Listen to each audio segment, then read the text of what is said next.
which have brought thee out of the land of Egypt, out of the house of bondage. Thou shalt have no other gods before me.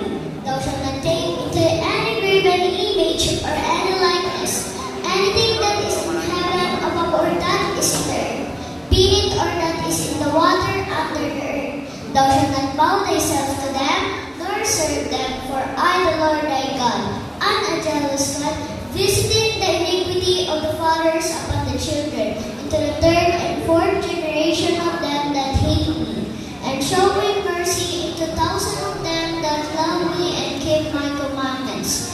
Thou shalt not take the name of the Lord thy God in vain, for the Lord will not hold him guiltless that taketh his name in vain.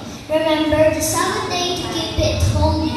6 days thou labor and do all thy work, but the seventh day is the Sabbath of the Lord thy God. In it thou shalt not do all thy work, nor thy son, nor thy daughter, nor thy manservant, nor thy maidservant, nor thy cattle, nor thy stranger that is within thy gates. For in 6 days the Lord made heaven and earth, the seas, and all that in them that is rested in Sabbath day, and hallowed it. Honor thy father and thy mother. Thou shalt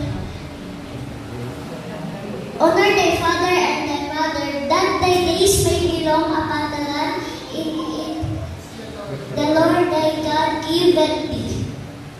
Thou shalt not kill, thou shalt not commit adultery, thou shalt not steal, thou shalt not bear false witness against thy neighbor, thou shalt not